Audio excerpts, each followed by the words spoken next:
Good evening, everybody, and welcome to another edition of the Sports Exchange. My name is Scott Morgan Roth, and yes, I have a full house today, or four of the kind, depending on what and you really want to call it. I'm joined by Steve Balestrieri. Good evening, Steve. Good evening. Thanks for having me.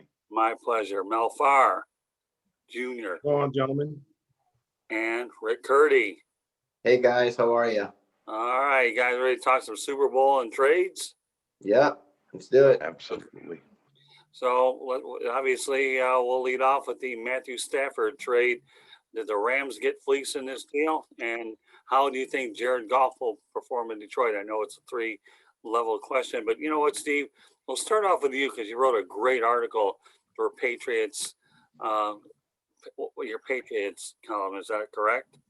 Yes, because I know there was a lot of rumors going around in the Boston press that the Patriots were going to make a big move for Matthew Stafford, and it turned out that he said he would be traded to anywhere but New England. So I think that the both teams came out with exactly what they wanted. The Rams wanted Stafford, and they wanted to get out from Jared Goff's contract. A lot of people thought they got fleeced. I didn't think so. I mean, they paid a lot for it, but they paid for that to get out from under that contract of Jared Goff. I thought they gave him that huge contract way too early for my liking. But, at the time they thought they had the guy. So, they made that deal. And for Detroit, they wanted to make a clean sweep. Stafford made it clear he wanted to move on. So they found him a home. They got some really good draft capital out of it. 3 picks out of it, and they got a quarterback in return. Whether or not he's going to be that guy remains to be seen. I still think they'll draft a guy. Yeah. Go ahead, Mel. What's your take on that trade? I was never. I'm happy for Matt to have an opportunity to go somewhere other than Detroit to kind of maybe see where he can go as a professional ball player. But I've never was really high on him coming out of college. Even if you look back in the 3 years that he played at Georgia, I mean, they never won an SEC championship there. And I never really, and not saying that he's not the winner, I just didn't think that he was the guy to get you over the hump. And I think that was proven in Detroit, where as great of arm talent that he is, he still wasn't enough to get Detroit over the hump. I mean, Stafford played 12 years in Detroit, and believe it or not, we both went to the same amount of playoff games, and I played 1 year and he played 12 years. We both went to 3 playoff games. And that says a lot about, him, maybe the organization. I don't know, but I think it's good for both players, I think, to have an opportunity to have a fresh start, because obviously Jared Goff was no longer wanted in LA. I'm not certain that he's going to be the answer in Detroit. I don't know what, they brought over the San Diego or the Chargers coach to be the offensive coordinator. So we have to kind of see, what his philosophy is going to be. Hopefully they're going to want to run the football. And, with him being Anthony Lynn, I think being a former running back, hopefully they're going to want to run the football a little bit more. And I think you're going to have to, because you put that kind of pressure on him to drop back and throw 30, 35, 40 times a game. It's going to be very difficult for the Lions to win that way. So I think they're going to have to rely on running the football. They're going to have to rebuild that franchise, because they haven't committed themselves to the run. And with the quarterback with the coach that they hired, kind of a hard-nosed kind of a guy, played along the offensive line, being a tight end. You would think that, he's going to bring that type of physicality to Detroit. Detroit's a blue-collar town. That's the type of football that they should be playing. And I think that's the type of football that they can get their fans excited about if they play that type of football. So, I think it's great for both players. They both have an opportunity to have a fresh start. Matthew Stafford, to see where he can go with his career, with a different head coach, different organization, weapons, lots of money, not afraid to pay, not afraid to spend money, not afraid to give away draft capital, whatever it is they have to do. Got a great defense over there. They think that he's a missing piece. We'll find out. Yeah, the one thing I will say about the Lions, when we say fleece is the right adjective, the Lions got a good haul for Matthew Stafford. Everybody talks about Barry Sanders leaving, didn't get anything. Calvin Johnson left, didn't get anything. At least for all these clowns in the Lions fan page, they don't even get it anyways. How many fan pages do? Folks, okay, you're getting 4 players, 3, a third, 2 first rounds, and you're also getting Jared Goff. And, Brad Holmes obviously knew a lot about him. It's not like he didn't know who he was bringing over. And I know you're talking about Dan Campbell, the tight ends coach, assistant head coach under Sean Payton, but Brad Holmes knew what he was getting. And I actually had a feeling that you're talking about a straight swap with Stafford and Goff, I thought that trade could have been made on its own, but if I felt like they had to do a straight, but obviously we're glad to see the Lions get a little bit more draft capital, like I You mentioned. couldn't do it straight because you're taking on a lot more salary Right. in golf. The Lions are taking on a lot more salary in golf. Matthew Stafford has a very team-friendly contract. I think he's got Right. $43 million 2 years. So that's a very team-friendly contract. So they had to get a nice haul in order to take on that Jared Goff contract. Well, that's exactly what they did. I've seen it in the National Basketball Association where teams will go ahead and you take on this guy and we'll give you something just to do it, Rick. And I know you probably have noticed that too, where what will it take to get rid of a salary? Well, sweeten the pot with a draft choice or not, it becomes a crapshoot. So, Rick, what's your take on the Stafford trade? Well, I actually thought he was going to Indianapolis. That's the first team I thought perfect place for him. Dome. He's played in the Dome. The Rams was kind of under the radar for me, but at the same time, it was obvious McVay was not a fan of Goff. I've never been a fan of Goff either. He might be too much of Blaine Gabbert. I didn't think he was a number 1 pick or a franchise quarterback. I just saw Blaine Gabbert when I saw Goff. So I'm not really surprised he wasn't really the answer, even though he did have a couple of good seasons under McVay. But, the Rams want to win. They saw they couldn't win with Goff. Stafford is I like Stafford. I always have. He just had no weapons. And Detroit has just been a revolving door for head coaches for a decade, for a while. And so it's good for him. Goff is going to go somewhere. He actually said he's happy to be somewhere where people want him. And I don't think the Lions got fleeced. I think they got the better end of the deal because even though they're getting that big contract, they're getting 2 first-round picks out of it. And they do have a starting quarterback. Whether he's the answer, I don't think he is. But whether he is or not, they have a starting quarterback. And Lions are rebuilding, and Rams want to win a Super Bowl now. So I think it was good for the Lions, but it's also good for the Rams as well. So it was a win-win for both. But to me, I think the Lions got the better end. Yeah, I'll go back to what Steve said too. You know what? The Lions, I do believe, will draft a quarterback, whether or not it's in the first round or the second round, depending on who slips there. I know there's talk about the need to really bolster their defense, which they haven't had a pass rusher in ages. But they're in a situation where Goff is a bridge quarterback, and we all know full well that you don't have to have your franchise quarterback in the first round. You really don't. We've seen guys slide. Joe Montana was in bed for a 3rd round pick, and Mr. Balestrieri knows that Tom Brady came in the 6th round. So good quarterbacks can come anywhere. Obviously, you would think the higher percentage is they're going to be in the 4th round, but that doesn't necessarily mean that's the case. So, all right, Steve, we'll segue over to New England. No longer a destination for quarterbacks. Is anybody that's more equipped to answer that one? Take it away, Steve. Yeah, I mean, they're in dire need of a quarterback because right now the only quarterback signed is Jarrett Stidham. So Brian Hoyer and Cam Newton are both unrestricted free agents. I don't think they're going to bring back Cam Newton. I wouldn't be shocked if they did, but I don't think they're going to. I think they're going to try to make a clean, move, bringing in another bridge quarterback. I don't think they have high hopes for Stidham at this point. I think if they did, he'd have played down the stretch. So they need a bridge quarterback. They're going to have to find one in the draft, maybe in the second round.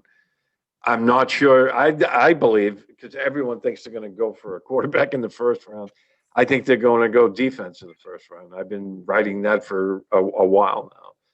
I just have a feeling that they're going to either grab a linebacker or an edge rusher in the first round, and they're going to try to get a quarterback later. It all depends how the board plays out, but they're not going to get Deshaun Watson. That's a pipe dream for, the fan base, because they were like, oh, they need to make a big offer. Deshaun Watson's not coming. They have no weapons.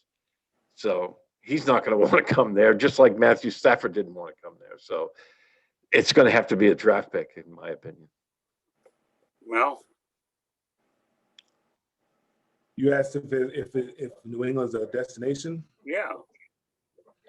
I think the attraction playing in New England before was playing with Tom Brady, obviously, and you kind of look at what has transpired since he left. You can kind of understand that. I mean, nobody ever raved about, hey, I'm gonna go play for Bill Belichick. I don't think that's what the people said. I think everybody wanted to go and play with a winner, and that's what they had been doing over, the last number of years since Tom Brady's been in the league. They've been winning. I mean, I think he's been to 10 Super Bowls. Or this is his 10th Super Bowl, so he's a winner. So I think people went to play with Tom Brady. Tom Brady's no longer there, and it really, now you can really, when you start peeling back the onion, you start seeing what the problem really is. There is that they are devoid of talent. They have no talent on the offensive side of the ball. They have no skill guys on the offensive side of the ball. They have no guys that can get open, that can separate. They have no difference makers on the offensive side of the ball. And they say that they didn't want Tom, but I think Tom wanted to get out of there too, because he could see the writing on the wall. It was getting harder and harder.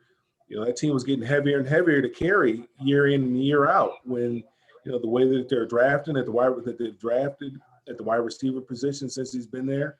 And, obviously all the players that opted out this particular year, he didn't know that was going to happen prior, but, there's a lot of players that opted out, a lot of good players that opted out. That was just would have been even more difficult to carry that team to the playoffs, let alone the Super Bowl.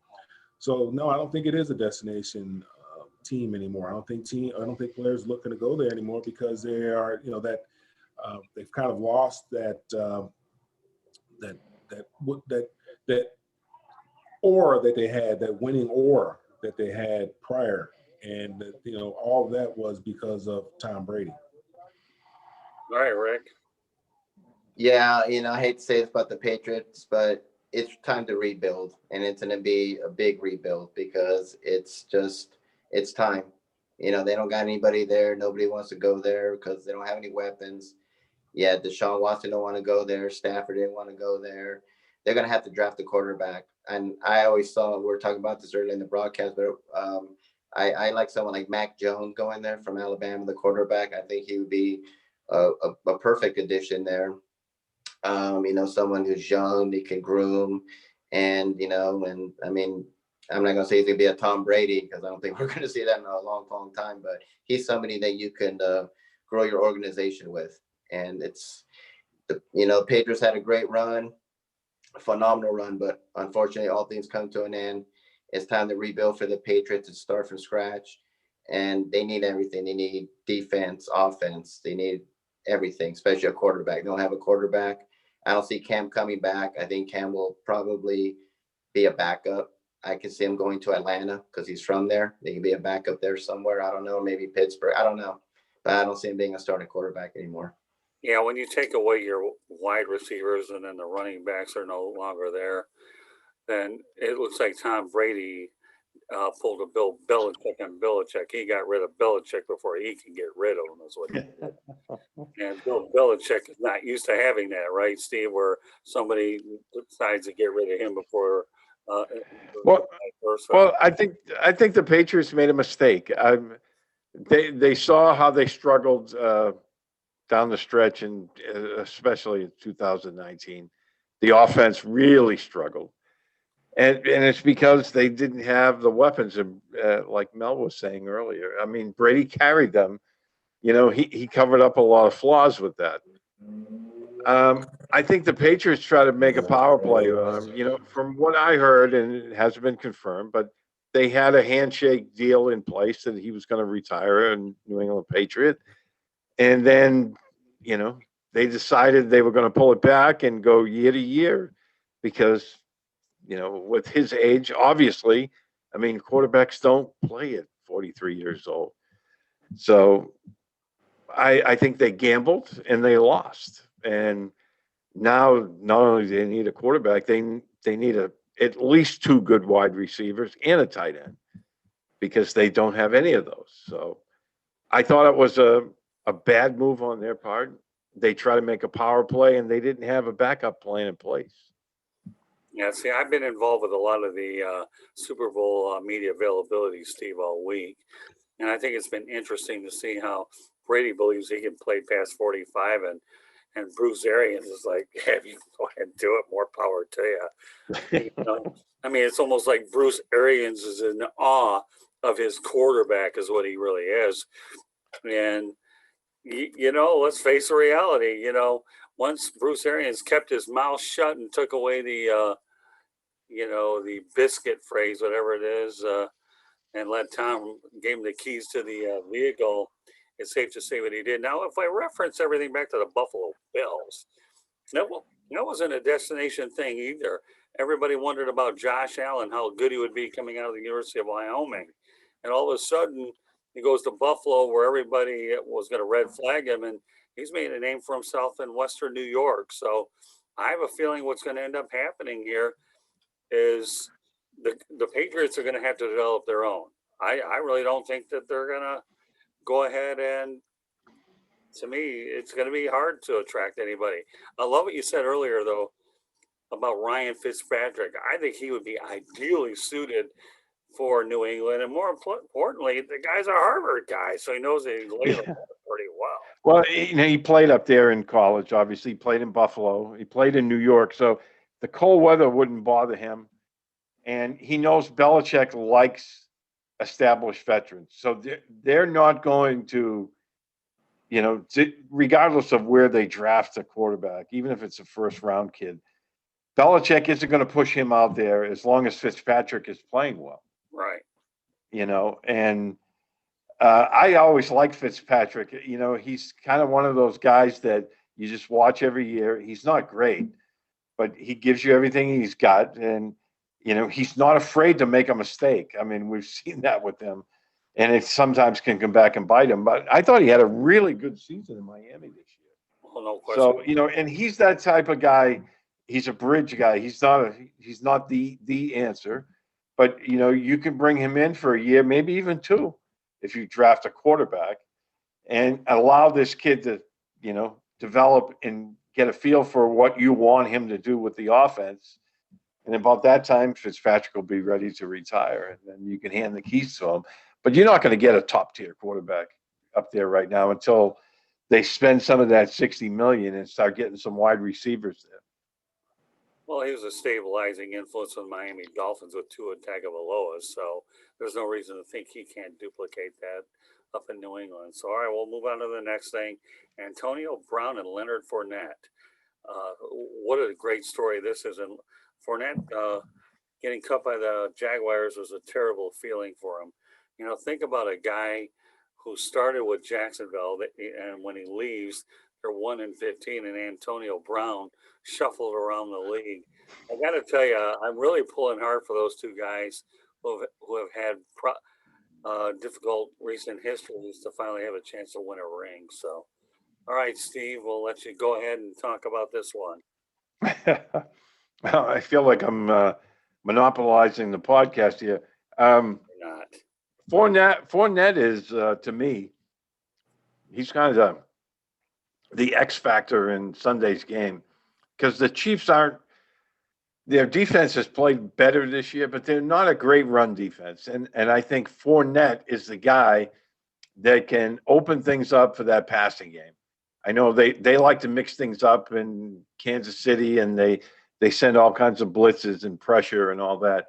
Fournette's a guy that can stop a lot of that because if he can get some traction in the running game, it opens up that deep passing game for the Buccaneers. And Antonio Brown, I mean, we all know how talented he is on the football field. His problem has been off the football field. And I think he will make a big difference in this game because, when they played earlier this year, I think it was week 6, they did not have him. So, the Chiefs don't have that experience of playing against him in a Bucs uniform. So, where the wide receivers of the Chiefs, the Bucs have been having trouble holding on to the football here in the postseason. I don't think you have to worry about that with Brown so much. Well, and I think they're going to utilize him big time in the Super Bowl. if anybody could have gotten Antonio Brown on the right track, it was Tom Brady. I mean, I believe he lives with Brady anyways. And, when you're somebody that Tom Brady respects, and remember, he got that little bonus for Brown too, didn't he? That incentive bonus. Tom Brady, I think I threw him that one pass. And when Tom Brady likes you, he's a great ally to have. All right, Mel, go ahead. Yeah, I mean, I agree with Steve. I think that Leonard Fournette will be a difference maker. And I think in order for Tampa Bay to win this game, they're going to have to keep Patrick Mahomes on the sidelines watching. And the way that you do that is by establishing the running game, by running the football and running it effectively and running it well. And like you said, they run the football well. That does open up that deep game that Bruce Arians like, because they're going to have to drop another individual down in the box to stop that run. And Leonard Fournette, he's a home run hitter. I mean, he can take it the distance from anywhere on the field, and he's got great speed. And, I know they like Ronald Jones a little bit, but he doesn't have the home run capability like Leonard Fournette does. And Rojo's hurt a little bit too. I think he's still nursing that quad injury. And but I know he's going to go out there and give it everything he has, because you don't get that many opportunities to play in the Super Bowl. So I'm sure he's going to he's going to do everything he can to go out there and play. But I do believe that Leonard Fournette, he can be a difference maker because of his size, his speed. He's got great feet for a big man. I mean, takes little short, choppy steps. Kind of reminds me of Jerome Bettis, but not as big, but just a big man with great feet. And he's a lot more explosive than Jerome because he can take it to the house. And as far as Antonio Brown, I mean, he created his own problem. I mean, he's been his own worst enemy for the last couple of years now, just by his behavior. Leonard Fournette, he was unhappy. And I think you kind of starting seeing some things that maybe are unraveling that happened over there in Jacksonville, with them letting Jalen Ramsey get out of there, and then obviously them just saying, well, to heck with Leonard Fournette. I mean, I think they took him 4th overall, and they got rid of him. You can't tell me that the running back that they kept was better than Leonard Fournette, or better talent than Leonard Fournette. I mean, it's your job to coach him up, or your job to try to corral him in and get him to be the type of player that you need him to be and the type of person that you need to be. You just can't give up on a talent like Leonard Fournette. I mean, he's still on his first contract, if I'm not mistaken. So, I mean, he's still relatively cheap, and he still has a lot of life left in those legs. So, Leonard, I think there's a lot of things, with Tom Coughlin, there was a lot of, coach and Doug Marrone. A lot of players were unhappy there. They had another player there, I think, that was unhappy. They wanted to get out of there. The defensive lineman, I believe it was. So there's a lot of things going on there in Jacksonville. And he's in a place where he's happy now. They're winning. He's not the main guy like he was in Jacksonville, but he's a major contributor, and he can be a huge factor in this game coming up, because they're going to need him. They're going to need him to run the football. They're going to need him to get about, I would say he's going to have to carry, at least get over 100 yards, 120 yards himself to give Tampa Bay a chance to win, because we know the kind of weapons that Kansas City has. I mean, they got a track team there. They're just unbelievable. And Andy Reid, I don't think he sleeps. The kind of designs and plays that he comes up with, I don't know where he comes up with these play designs, but they got all kind of plays, and they got all kind of playmakers over there too. And then they got the puppet master that's orchestrating everything over there. So I mean, the only weakness is on the other side of the ball, is on defense. But I mean, they got some playmakers over there too, Honey Badger and Chris Jones. I mean, they got some guys over there that can make some plays too. Well, it's amazing on today's media availability. Leonard Fournette enjoyed being part of a good 1-2 punch with him and Ronald Jones. So, if you had that two-headed monster in the backfield, Tom Brady can throw to his wideouts, no big deal, and he's got enough wide running backs. Tom Brady can throw it anywhere he wants, and whether it's a risk it or no biscuit or whatever it is, it doesn't make any difference. I'm just too smart anyway. I can tell you, as a running back, he's toting the company line that he's okay platooning in with Ronald Jones. But I can tell you, as a running back, you want to carry it. You want to be in there all the time. You don't necessarily like splitting carries. You want to be the guy. You want to be the bell cow guy. What Derrick Henry does in Tennessee. That's what you want. You want to get the rock 25, 30, 35 times a game. That's what you want to do. Not 15, 18 times a game. Because on those 25th, 26th, 27th carries, that's when the defense starts to wear down, and that's when you can break some long ones. Yeah, well, amazingly enough, in 2017, when Jacksonville made their run to the AFC Championship game, the Jaguars ended up beating the Steelers twice, and Leonard Fournette was a huge factor in both of those wins too. So, Rick, what do you want to add to this? Well, it's going to be an interesting Super Bowl. It'll be the first time that a team in the Super Bowl will be hosting it. So it's a Tampa Bay home game. And who would have thought that Antonio Brown and Le'Veon Bell, both the screw-ups of Pittsburgh, would be in the Super Bowl?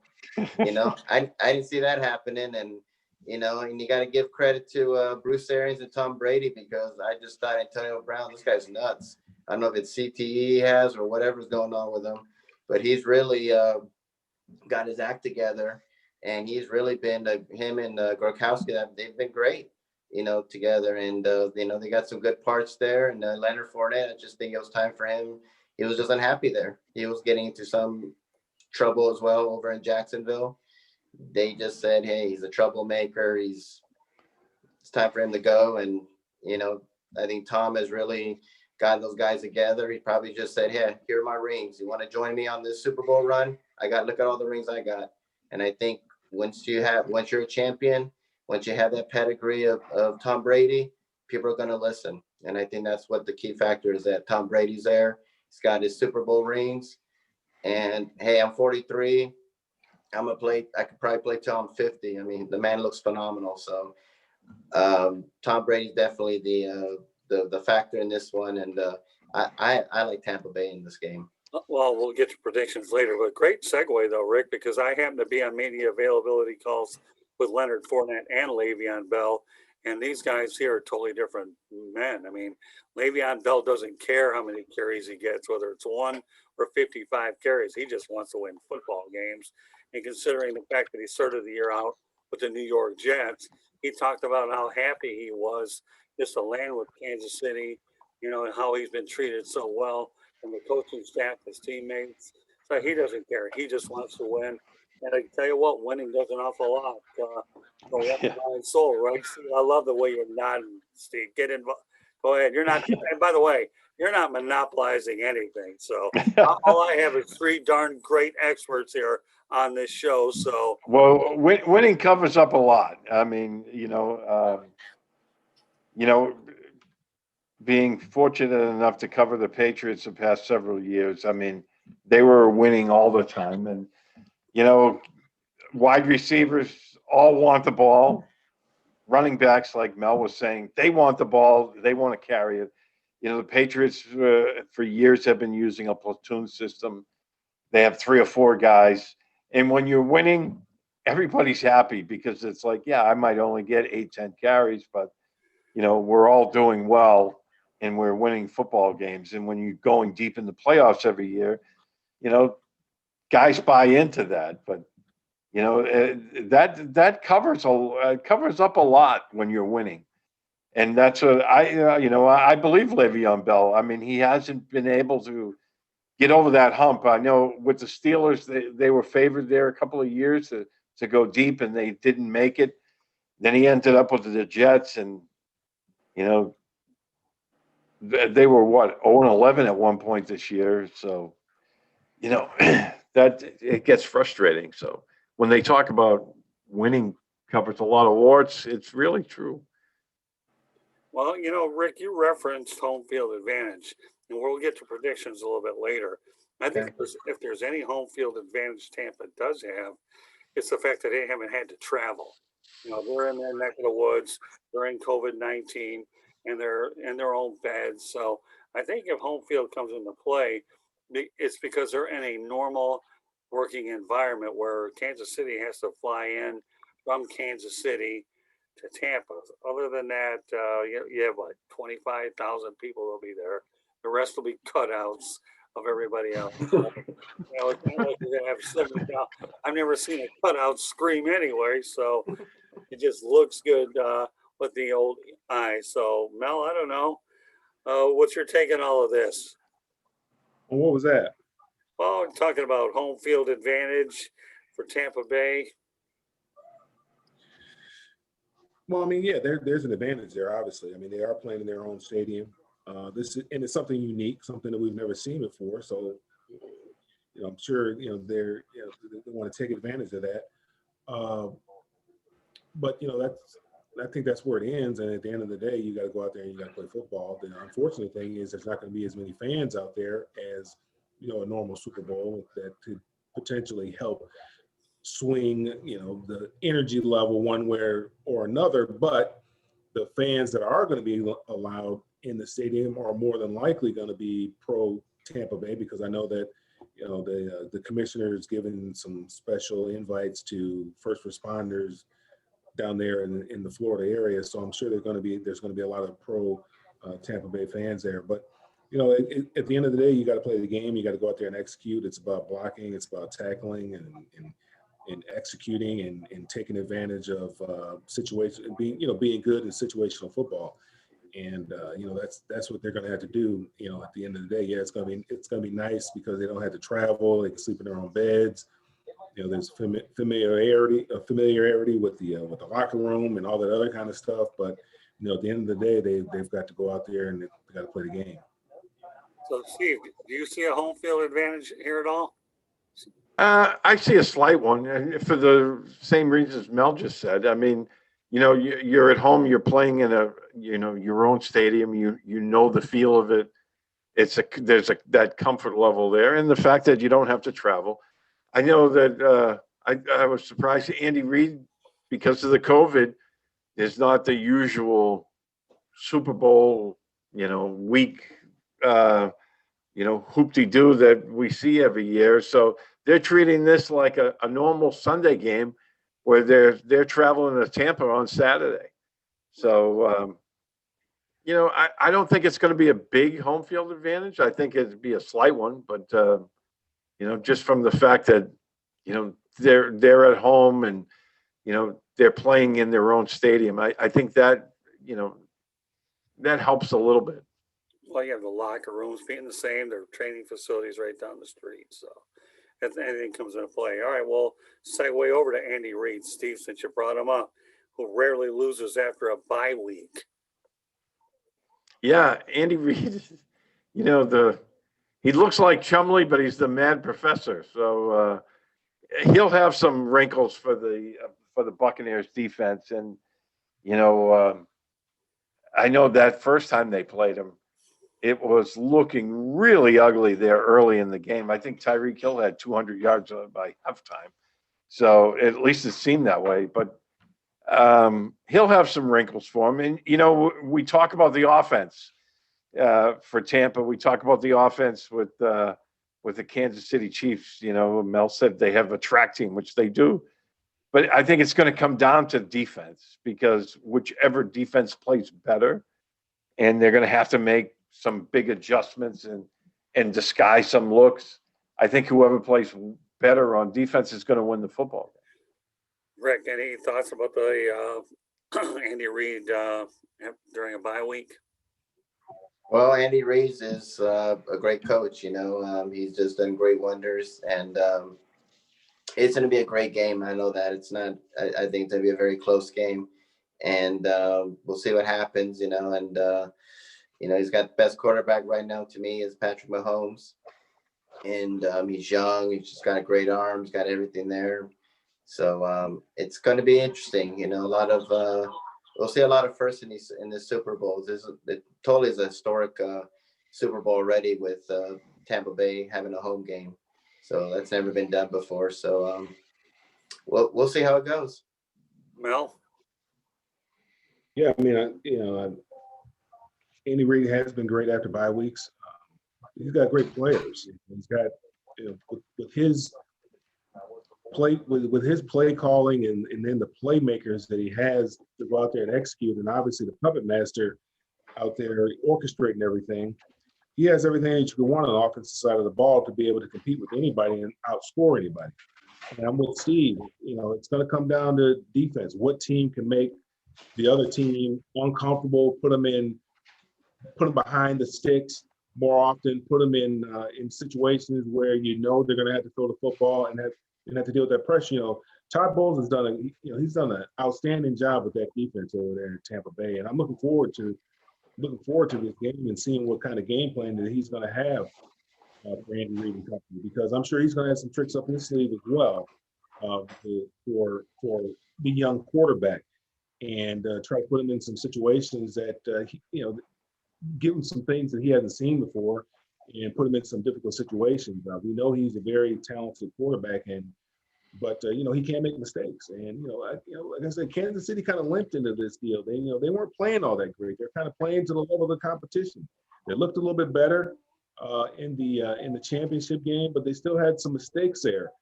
So this Tampa Bay's catching them at the right time, and it's going to be an exciting football game because, like I said, I think Kansas City, it's tough to repeat because you really forget how hard you worked the year prior to get to where you were. And that's why it becomes difficult to repeat. You get a little complacent. You start reading what people are saying about you, and you start believing all that kind of stuff. And you start to believe that, just because you show up that you should win. Well, no, you got to prepare. You got to put in the work. And those who put in the work, are the ones that'll win. And that's why you have to appreciate what Tom Brady's been able to do throughout his career, because he's been willing to put in the work, and he knows what it takes, and he has repeated before. So looking forward to it and see what Andy Reid can come up with, and then obviously on the other side, see what Todd Bowles is going to come up with. Well, amazingly enough, when I talked to Reid during the immediate availability, I brought up the familiarity factor. So they played each other during the regular season. I said, yeah, there's no doubt I'll have to make some changes, because what you see the first time, it's like playing a divisional game. You play the first game, then what kind of adjustments you're going to make. And now these two teams, in retrospect, are actually seeing each other for the second time. So Mel, let's lead off with you on this one. Well, how much of the familiarity factor plays into this whole thing? They're a different team. Each team is different than what they were at that particular time. I actually think that Tampa Bay is a much better team now than they were when they played then. I can go back to, 89 when we were in the playoffs and we, playing San Francisco. We played San Francisco twice that year already. And we're in the NFC Championship game. So we had split. We won at their stadium. They won at our stadium. On Monday night, they won at our stadium. And then, so this is, we're 1-1, and we're going into the championship game, and they're a different team. They're I think they won 31-3 or something like. It was the closest game out of all the games they played in the playoffs, but they still blew us out. But they're a much different team at that particular time than they were when we played them and we beat them. So same thing with with Tampa Bay. They're Kansas City has to be very careful. Because they jumped out early and jumped out big on them in the first game. Tyreek had a phenomenal game. They have to be very, very careful and understand that this is not the same team that they played. And I can't remember what week that was, but this is not the same team that they played. And playing a team a second time, because it is a familiar opponent. You have an idea of what it is that they do and what they do well. It's difficult to beat teams twice. It's difficult, very difficult. So it'll be interesting. Right, Steve. Familiarity factor. Is it going to matter? A big difference? I don't think it's going to make a big difference. I mean, yeah, they played each other, but like Mel was saying earlier, I mean, teams are different now. It was, I think, week 6. I want to say week 6. I'd have to look back and double check it, but it was a while ago. And I think Tampa is, that was right after that second. Tampa played New Orleans that second time. They got really blown out, and then they played the Chiefs right after that. Right. I want to say, and since then they've been a much, much better football team. But defensively, they're going to have to take some chances. I think in this game, they have to chip Kelsey. I mean, you saw it in the championship game. You let Kelsey have a free release, you're just setting yourself up for failure. So they have to put a linebacker on him. But that's one of the strengths of, I think, Tampa's defense. They have some very athletic linebackers, and they're going to have to utilize those guys. They're going to have to bring pressure on Mahomes, and I wouldn't be surprised to see some cover 3 zone out there, to try to take away some of that deep stuff that the Chiefs like. But again, it all comes down to execution. I don't think familiarity will be a big factor in this because, as I had mentioned earlier, Antonio Brown didn't play in that game. So, both of the teams are looking at them different. We'll have to see how it all plays out. But, yeah, I mean, it's all about making changes, too, because what you see in the first quarter, teams are going to adjust, and, you have to make those adjustments, and you have to make them on the fly. So we'll see what happens. What do you think, Rick? Familiarity factor a big difference or not? No, I don't think so. You can toss all that out the window to me. Tampa Bay is just a way better team right now. Before they were a Jekyll and Hyde team. They look great against Green Bay, and then they would look bad against another team, and then they would look good. And I kept saying they're Jekyll and Hyde. I can't figure this team out. They really have put it together now. They're a totally better team right now. And so to me, you could just forget about that. So it's like 2 different teams, 2 different Tampa Bays. One was the inconsistency, and now in the second half, they've just been clicking on all cylinders. And I agree with you, Scott. I think Bruce Arians I think he finally shut up and finally said, you know what, this guy's a winner. He's got the rings. Let him do it. And ever since then, they've been rolling. Yeah, I think you guys are all right about the whole thing. That Antonio Brown was a weapon they didn't have then. And once Bruce Arians decided to let Tom Brady go ahead and drive the vehicle, then I think he got a little smarter. We know that Bruce Arians won 2 rings as an assistant, but not as a head man. And once you leave it to the general, Tom Brady, the Michigan Wolverine, man, okay, had to get the reference in. I'm only wearing the tire. A man from Michigan driving the vehicle. I think it's safe to say that, bear in mind, Brady didn't have an off season to work with either, so he had to learn his personnel on the fly. But it's safe to say he did. But when you add an Antonio Brown and then you see Leonard Fournette finally get into a rhythm, I guess that's where you can throw the other stuff out the window. I mean, Leonard Fournette's a money player. I saw him a few years in Jacksonville, and I still think to this day it was a mistake letting him go. Although I do believe a lot of that was on Tom Coughlin, but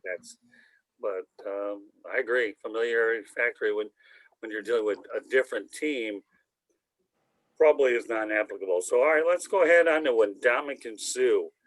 He actually has a chance to get a ring.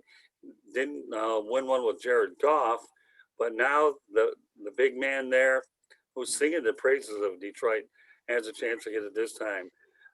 So, Steve, I'll direct to you. What are your thoughts about Ndamukong Suh finally having a chance to get a ring? Yeah, it's strange. I mean, I don't think he's the player he was at one time, but he's still effective out there. And I was surprised to see him singing the praises of Detroit to Jared Goff. I thought that was pretty cool. I think, at this stage of his career, I mean, he's closer to the end, obviously, than the beginning. I think he's going to be one of those guys that you could see have a big game because he's going to be hungry. This is his shot, Hopefully he doesn't let it get the better of him and, revert to some of the play he had at times with the Lions and go over, over the line there a little bit, but yeah, it's going to be interesting for a guy like him who's been in the league a long time. You know, he's made a lot of money now. He has a shot for a ring. I think his motivation is going to be through the roof. Well, for whatever it's worth, the question that everybody's talking about with Stafford came from yours truly.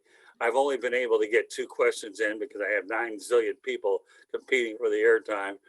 But I'm thankful for every opportunity I get during these media availabilities because you can't see how many people are on the call to begin with. It's all you and the player. But I talked to him initially about the Stafford and Goff trade, and you know what? He gave a very thorough opinion, and the people back home in Metro Detroit picked up on it. Not singing my praises, but I knew that if I got a shot to talk to Ndam again, nobody knows the Rams situation better than he does because he played with Goff, and then he started with Matthew Stafford. So, but yeah, I really do hope that Ndamukong Suh does get a ring, because he's been around the league a long time. He's really a good citizen. I mean, except he doesn't do any off the field stuff bad. What he does on the field is another story.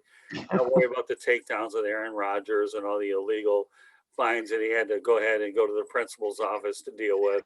And Ndamukong Suh is just a heck of a player. And I think when people measure about taking a defensive player in the first round, many of them are going to think about Ndamukong Suh, and that's all on their wish list. So, Mel, what are your takes on Ndamukong?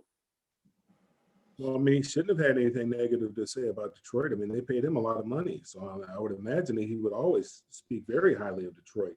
I think they franchised him twice, and just got to the point where he was just too expensive, where they couldn't keep him anymore. Is in the reason why he ended up getting out of there. But I'm happy for him too.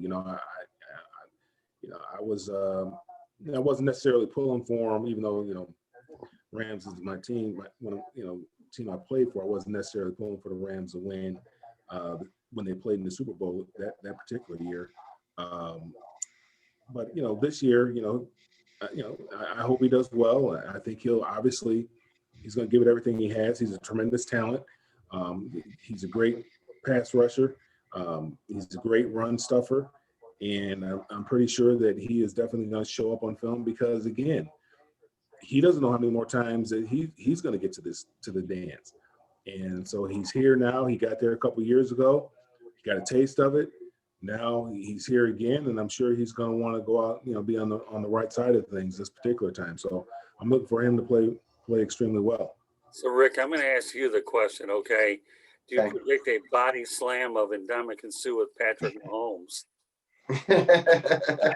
No, I don't. I think those times are gone for him. I mean, he was, we're talking about players like Antonio Brown, Le'Veon Bell, and Suh that had some issues. I'll put it that way. Suh's issues were always on the field. I don't know what it was, but he was a dirty player. I mean, there's just no thing about it. I think a lot of maturity has come his way. I think he's grown a lot. And I think now he's just extremely motivated to win a Super Bowl. He knows this is his best opportunity to win one with Tom Brady, and with them being in Tampa, it's a home game for him. So I think he's very, very motivated, but I think a lot of it just has to do with he grew up. He grew up and he just put that nonsense aside. He don't need to be doing that. He went number 2 in the draft. He was phenomenal when he was with Nebraska. So, I mean, and now he's almost at the end of his career, and it's all about winning that ring right now. All right. Well, you know what? It's too bad a lot of this stuff is virtual, but I can tell you right now, Bruce Arians likes to give straightforward answers, and he's ideal for the media.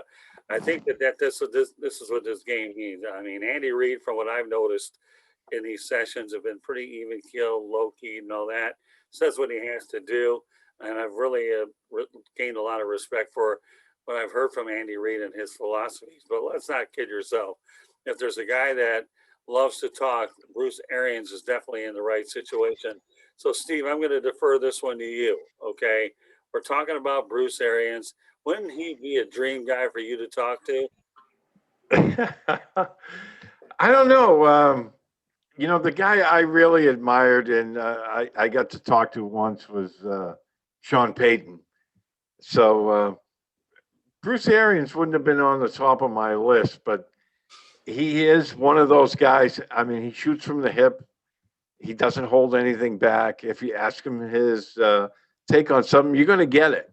So, he's kind of like the anti-Bill Belichick, who, treats everything like a Langley, press briefing that you get in the CIA headquarters. So, I think covering Bruce Arians would be fun compared to what we've seen in the past. But yeah, he wasn't on the top of my list, though. Honestly, he wasn't. Yeah, but he may not be at the top of your list, but I'm sure that being a writer like I have been, you can get an awful lot out of this guy. I don't know. Oh yeah, it would definitely be, it wouldn't be boring with him around. Well, I think Tom Brady's really relishing the fact that he's got a coach with at least personality. Well, Bill had a personality. He just didn't show it. So, he doesn't show it with the media. All right, Mel, what's your take on Bruce Arians? Yeah, I'm sure that would be a fun interview. I know my brother, he fell in love with him with the show that they had. What it was on Amazon Prime, I think it was Amazon that had that little show, and his interactions with the Jameis. My brother loved it. He would listen to it, watch the show while he was exercising. So I never did watch it, but I mean, he'd come in every day and tell me about it and tell me how much he loved Bruce Arians. So I know he would enjoy it. And he seems like a very personable guy, very relatable, and obviously he likes to talk, and he's going to give you a good story. So I think that obviously that would be enjoyable for someone. Yeah, I really enjoyed watching him the last couple of days. I caught just a little bit toward the end yesterday, but the one thing he did make a very interesting point about was COVID-19. Man, you can't take this thing lightly, because COVID-19 will wipe a whole team out. And the last thing you want to do is be undermanned for COVID-19, right, Rick Curti? Exactly. You have to be prepared. He's got that face shield on like Andy Reid does, and that's good that he takes it seriously. I think Bruce Arians is an interesting guy to interview. I like his hats. He always has some cool hats. I love the way he dresses. He's always very color coordinated, so I think he's probably the best sharp dresser in the NFL as coaches, so but he's a guy that he just tells it like it is. And like I said, he pretty much told the media how he felt about Brady about in the beginning when things didn't look very good. He was pretty much calling out Tom Brady, and I was like, wow, that's okay. So I think he's a very interesting guy, but he don't play around and he don't have time for BS. And he pretty much told Antonio Brown, if you screw up, you're gone. And I believe it. Yeah, I got to tell you, I've learned a lot from both of these coaches the last couple of days, and I'm anxious to see how much more I'm going to learn as the week goes on. But yeah, if I had a chance to talk to Bruce Arians, there's no question he would be an ideal interview. And Steve, with you and I being in this business a long time, we know what it's like to interview personalities, don't we? Yeah, some guys have much bigger personalities than others, but it's all relative. And yeah, I agree with Rick. I love his hats. I'll be surprised if Arians don't have like a special hat for the Super Bowl. So that'd be kind of cool. Come on with it. It's amazing how some guys are known for their bow ties. Who was it? You know who I'm talking about? Who is known for their bow ties, Steve, that I'm slipping through? Wasn't it one of the Sharps? Sterling, or wasn't Sterling? Shannon Sharp? I don't know. Or no, I know who I was thinking of. Okay. The NBA player, Bruce Bowen. Yeah. Right. He has a bow tie company. Right, yeah, he's got a bow tie company. So now Bruce Arians can go ahead and personify his hat. So I think he had special permission to wear those hats, if I wasn't mistaken, when he was coaching in Arizona, to wear that Kango hat, because most coaches wear either the visor or the baseball cap, and he had to get special permission to wear that Kango hat. That's his trademark. Yeah, that's the hat he wore. I mean, that's the hat he wore. So I think he had to get special permission to wear it. Well, amazingly enough, Because it's not a Nike hat, and it's not a Nike hat. It wasn't one of their sponsors' hats. I believe that's the reason why he had to get special permission to wear it. well, amazingly enough, when I went to my aunt's funeral, I'm going to wear it the next time the four of us on, probably on our first StreamYard presentation. I'm going to wear that hardcore hunter hat that I ended up wearing from my Aunt Judy up in Royal Oak, Michigan. It's classic. I buy it right off of Lake Okeechobee over at Dollar General. They were relocating, and I picked up some good hat deals, and that's a classic. So I'm going to wear that the next time. Tonight I had to go to Wolverines. Two more points I want to address before we go to predictions. Danny Amendola says Brady is the Patriot way, not the New England coaches. Steve, are you buying that?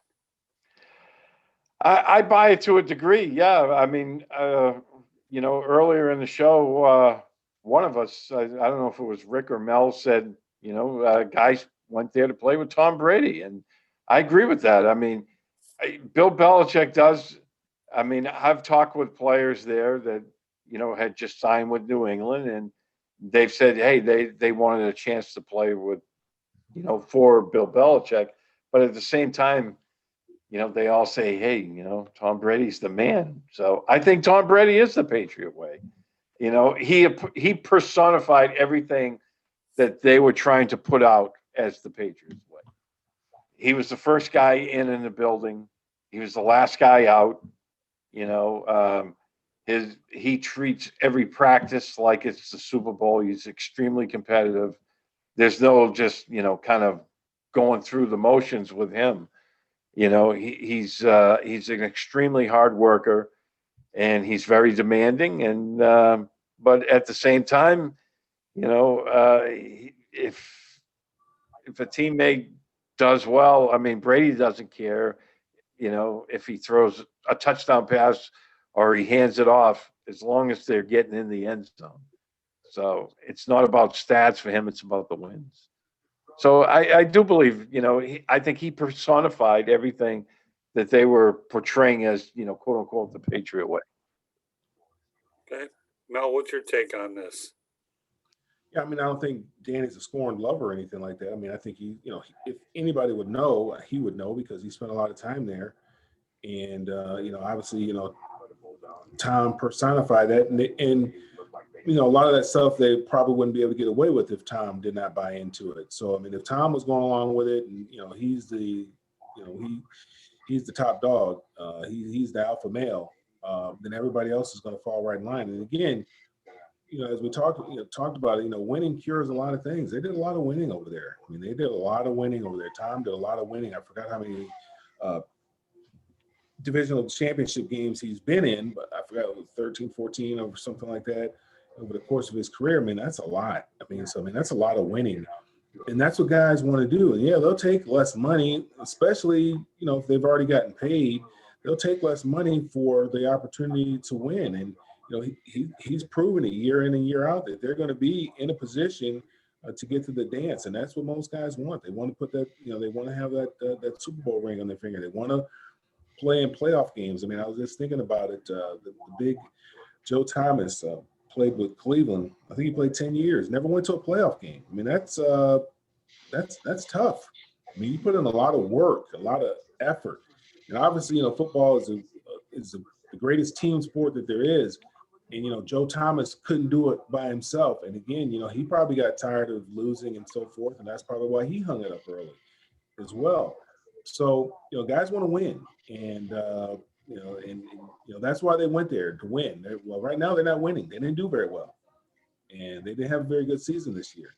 And people are starting to see that, there's a lot of question. Was it Belichick or was it Brady? People always question that. Right now it's looking like it was Brady. Okay, Rick. Yeah, that was always a debate. Like Mel said, was it Belichick, the mastermind, or was it Brady? And Belichick at home and Brady going to the Super Bowl. So, to me, that's the answer right there. And he's like the Pied Piper, wherever Brady goes, he's taking people with him. Gronkowski's there now. He wanted Antonio Brown there. Fournette, winning cures everything. He's got all those rings, and I really do. I really do believe it was it was Brady. You know, people want to play for him. You're winning all the time. It's like Joe Montana. You're winning all the time. You're successful, high profile guy. I'm going to play with this guy and I want to see what he does. And he leads by example. You know, first one in there, last one to leave. He's successful. I mean, he's got a great life. He's got a beautiful wife. He's got everything. He's got money. You know, of course, who doesn't want to be like that? Who doesn't want to be successful like that? So you're going to follow him and see what he does. And like I said, winning is contagious. If everybody's winning, everybody happy. And he won a lot. And then he went somewhere else and he went in there too. And so Tom Brady's the man. Yeah, Tom Brady, Steve, has definitely taken a lot of guys to the Super Bowl for the first time on his own. Sure, hasn't he? Yeah, well, I mean, this is his 10th trip, so you figure with each team that he played on, there had to be guys going for the first time. So, Yeah. I mean, it's amazing what he's done.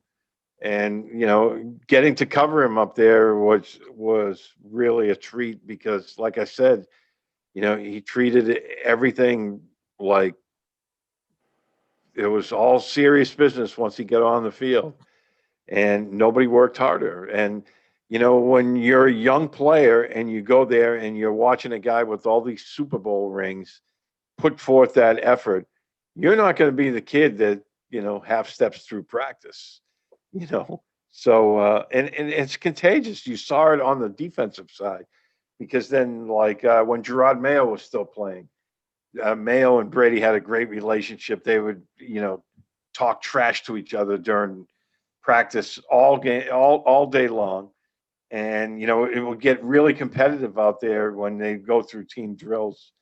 And, you know, if the defense stopped them, Mayo would lead the charge and they'd, you know, do the dance. And, you know, Brady would, when they'd get a touchdown, would spike the ball. And, you know, it didn't look like practice out there. So, you know, when you're a young player, you know, you're going into that type of environment and you're seeing these guys who have been there and have won championships and they're taking that, you know, to the next level in practice. It's contagious. And, you know, that when they talk about the Patriot way and all that, and Tom Brady brought a lot of those guys along for the ride. Yeah, I don't think there's any doubt that what Danny Amendola is saying is true, that Brady is the Patriot way, not the New England coaches, because how often can you get some of your best buddies to follow you to an environment? So I think that you guys are all on point there. All right, one more. We'll go ahead and segue to Tom Brady. And he says that he sees quite a few more Super Bowls in Patrick Mahomes' future. So, all right, Rick, why don't you go ahead and lead off with this one? Yeah, I agree. You know, I mean, I think once Brady's gone, I think he might be passing the torch to Patrick and say, okay, Patrick, you're the guy now. And I don't dispute that. I think we'll see many Super Bowls with Patrick Mahomes. And Tom is just paying respect to Patrick Mahomes as being one of the top quarterbacks in the NFL. And he's winning multiple championships and probably going to the Hall of Fame and having a phenomenal career like he did. So, I mean, that's just Tom, just being Tom. You know, he just wants to pass the torch to somebody else because he knows that he's probably got another. And he said he's going to play till he's 45. So I wouldn't be surprised to play till he's 50. But I think that's just him just showing his respect to Patrick Mahomes. In fact, both of you guys, Rick and Steve, I sent you some from Fox Sports pertaining to Brady and Mahomes through Twitter. So I'm sure you'll hopefully get an opportunity to read that. So Mel, what's your take about Brady and Mahomes? You got a little romance going. Obviously, you know, that's the easy part. Talking about it, that's the easy part. But, you know, a lot of things have to fall into place in order for all that to come to fruition. Tom Brady, he's the exception. That's not the rule. Does he have the talent to do it? Yeah, absolutely. Does he have the talent around him to do it? Absolutely. Does he have the coach to do it? Absolutely. But every year, you know, it's gonna be dependent upon the mentality in which he approaches the game. Is he going to approach the game the same way that Tom Brady approached the game? Because I don't know if many people are willing to do the things that he's had to do in order to be as consistent and play at the level that he's played at year in and year out. You have to appreciate the greatness of Tom Brady and what he's doing. So, yeah, does he have the opportunity? Absolutely. They said the same thing about Dan Marino, too. And he never got back there after the one time that he went to the Super Bowl. Yeah, this is Patrick Mahomes. It's his second. He has an opportunity. A lot of people thought Aaron Rodgers was going to go to a lot of Super Bowls as well. But, there's 31 other teams out there that are chomping at the bit to try to get one of these things.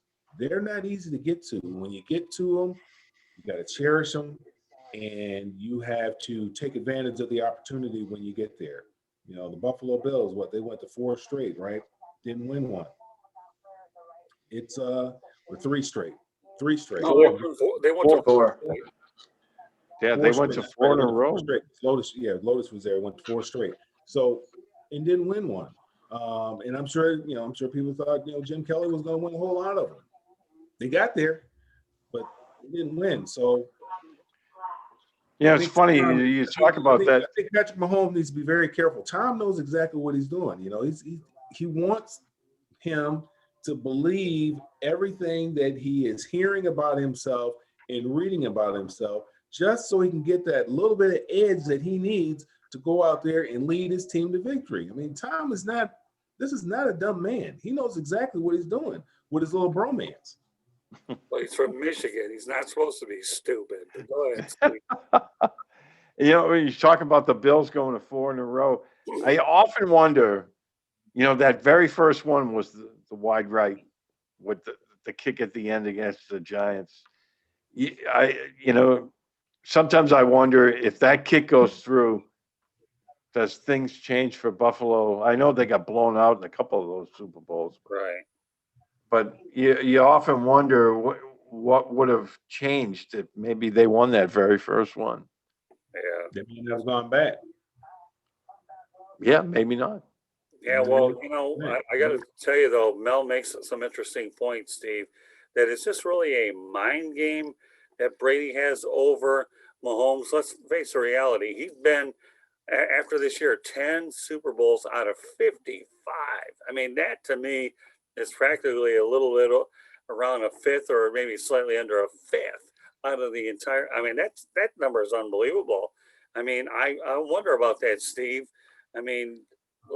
He's only been to 2, but he's young.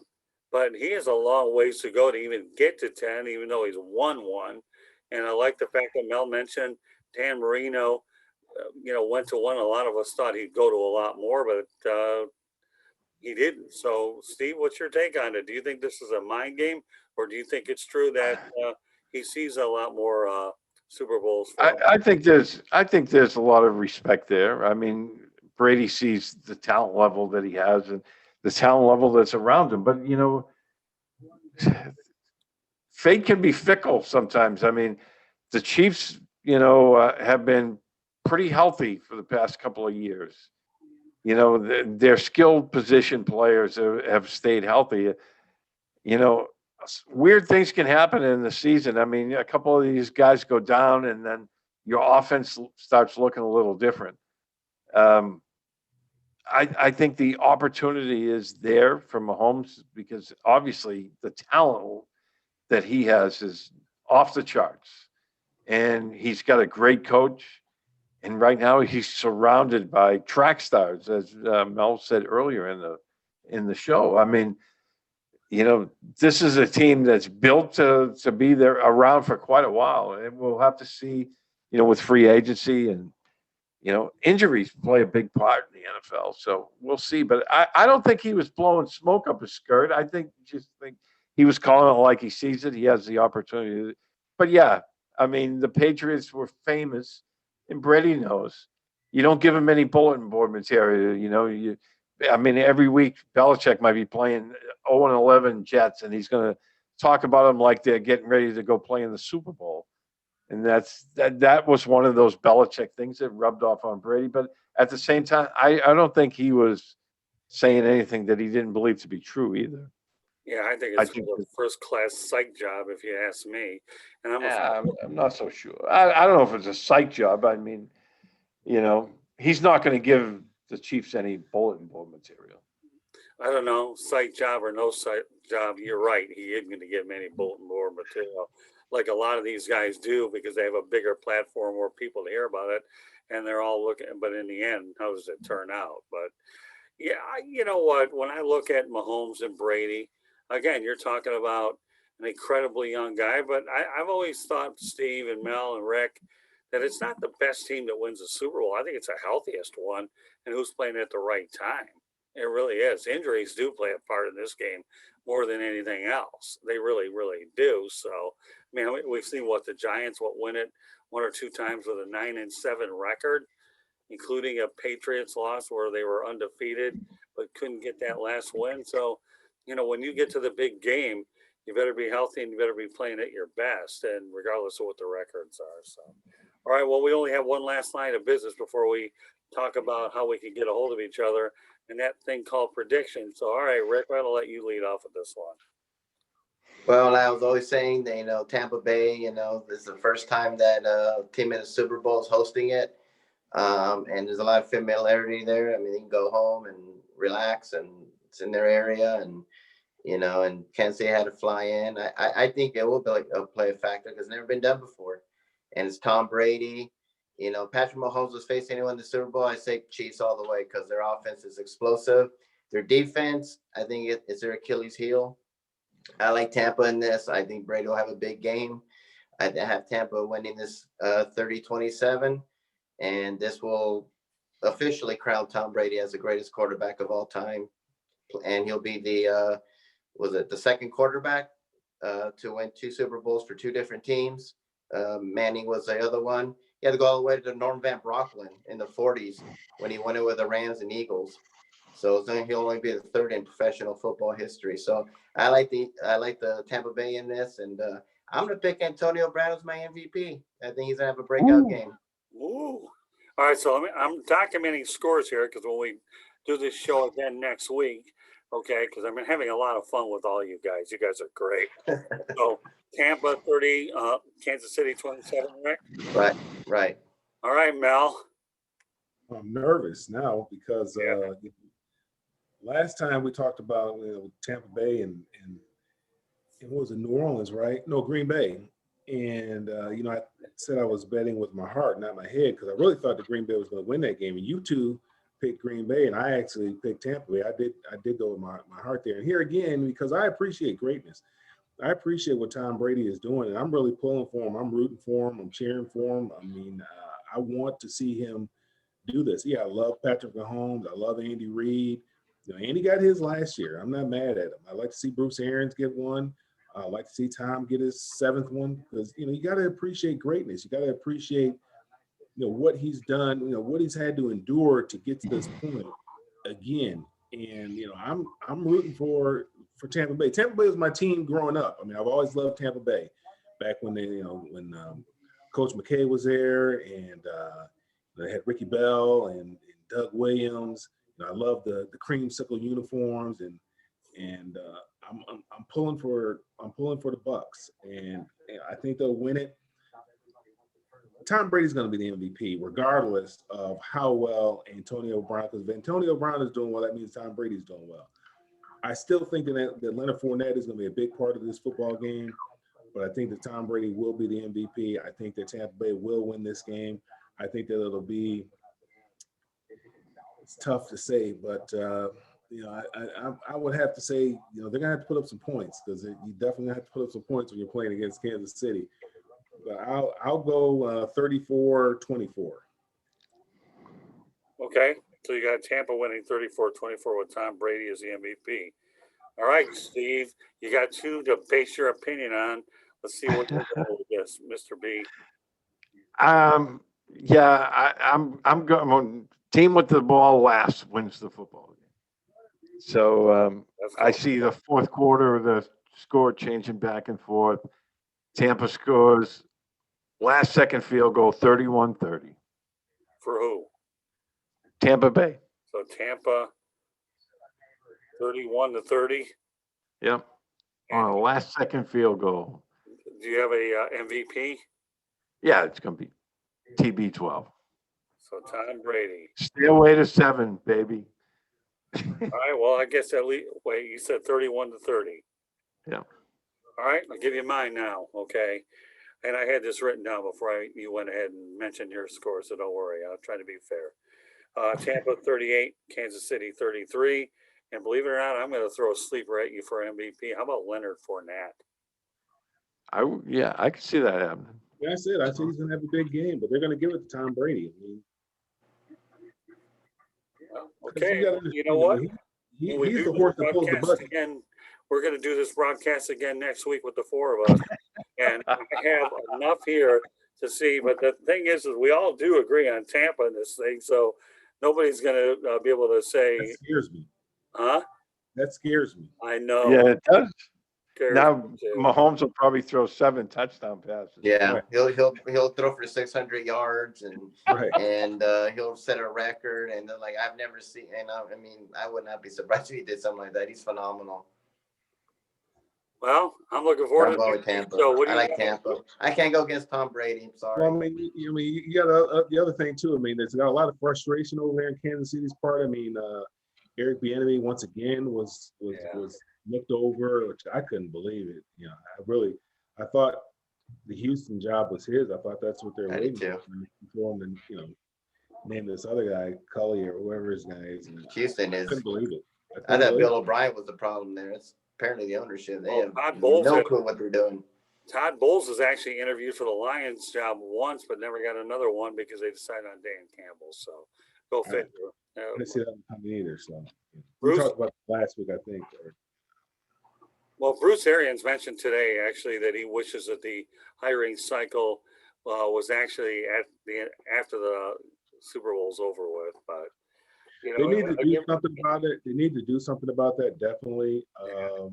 I guess they don't want to name a coach who's still coaching another team, but they need to do something about that because there's too many candidates, qualified candidates, that just aren't getting the opportunity. I mean, Byron Leftwich, I mean, he's done a heck of a job over there with Tampa Bay. And, obviously we know what, Eric Bieniemy's done with Kansas City. There's just absolutely no I couldn't believe, 7 coaching jobs I think were available and he didn't get one. That's unbelievable. Yeah. I thought Some of Marvin them I Lewis wouldn't would want come him to back. take. I wouldn't want him to take the Jets job. I wouldn't want him to take Detroit either. There's some jobs I think he needed to stay away from. But I thought that the Houston job was ideal for him. Yeah. Well, we'll see how that plays out. But all right. Anyways, now that I have predictions for each of my co-hosts here tonight, Rick Curti, why don't you let people know how they get a hold of you? You can contact me on my website at www.charlottebats.com. Our email address is cltbatsbaseball@gmail.com. I'm also on Facebook at Charlotte MLB and also on Charlotte Bats Baseball. I'm on Instagram at Charlotte Bats. I'm also on Twitter at Charlotte Bats Baseball.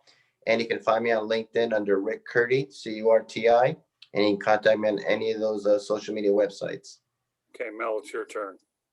Yeah, you can reach me on all the social media platforms at Mel Farr Jr., LinkedIn, Twitter, Facebook, Instagram. Our website is melfar.org. You can follow what we have going on in Detroit and Atlanta for young folks. And then my email address is melfarjr@gmail.com. You can catch me there as well. Okay, Steve, that leaves you. Yeah, you can find me on Twitter at SteveB7SFG. I'm also on Facebook, Steve Balestrieri, as well as Instagram. I also write for a military theme website, sofrep.com. I do podcasts for them. So if you go on my Twitter account, you might see some military stuff in there as well. So don't be alarmed. It's still me. Well, not only that, though, Steve appears on our show No Limits as well. We'll get that going again, a non-sports related broadcast for sure. As far as we're concerned, you can follow us on Twitter at Tribune South. That's at Tribune South. Facebook and Instagram, South Florida Tribune. We have a YouTube channel. I wish everybody would go out there and subscribe to that. Okay, so please subscribe to the South Florida Tribune YouTube channel. Our website is www.southfloridatribune.com. We have all of our media distribution partners on there. We have columnists and all the broadcasts are there as well. You can email us at 7 South Florida Tribune at gmail.com, or you can connect with me on LinkedIn, Scott Morganroth. I'll be more than happy to accept any connection as well. You can get the audio version of this broadcast on Apple Podcast, Spreaker, Spotify, iHeartRadio, Google, or wherever you get your podcasts. So once again, our broadcasts are always on the website, and I'm looking forward to doing a lot of things with three tremendous co-hosts that I deem as regulars on this platform as well. So whether we want to call it a podcast, broadcast, it's all in the interpretation of the cast. Either way, this is a cast that you're being dealt with tonight. And, you know, I do want to dedicate this show to my Aunt Judy Stroll, who passed away because of COVID-19. It was an unexpected situation. I lost my mom over Thanksgiving weekend, and then I had to fly back last week to Detroit. So Aunt Judy, I love you very much. Feel bad that you went down the COVID route, but Rick Curti is going to end this broadcast with his COVID message. Yeah, folks, you know, like Scott said, COVID doesn't care, doesn't discriminate. It doesn't care who you are. My brother actually had COVID. He recovered. And when I was talking to him, he actually told me he lost ability to smell and taste. And so not only do you recover from it, but a lot of times there's those side effects, you know, and it's a horrible, horrible thing we're going through. We haven't seen anything like this since 1918 Spanish flu. Wear your mask, social distance. Please just stay safe. You know, I see things getting better, but, you know, it's going to take a while for everyone to get their vaccine. You know, we all have to wait our turns, but in the meantime, just wear a mask. Just use common sense, social distance, and just please be safe, because this is not a joking matter. I know a lot of people who have lost many family members from this, and I've had my mom's relative in New Mexico. She died of COVID as well, and she deteriorated quickly. And that's the bad thing about this thing. It's just horrible, horrible disease out there, horrible epidemic. And just please be safe, use common sense, and make sure you're safe and everyone around you is safe. Yeah, my brother Lonnie had it as well, and I'll tell you, he had to deal with this dilemma for the better part of 2.5 weeks. Thankfully, he was able to go to my mom's funeral.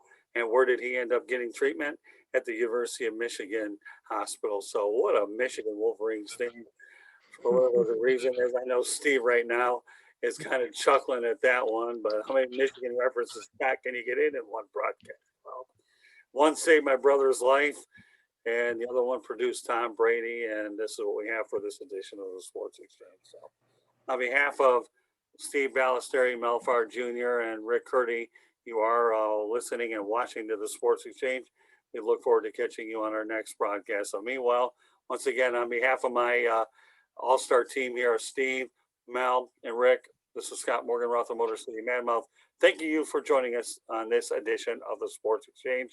Enjoy your Super Bowl weekend, and we look forward to being back next week so we can find out what our report card is. Either we're all going to win or we're all going to lose. So there'll be a little bit of an intrigue here. Good night, everybody, and have a great weekend.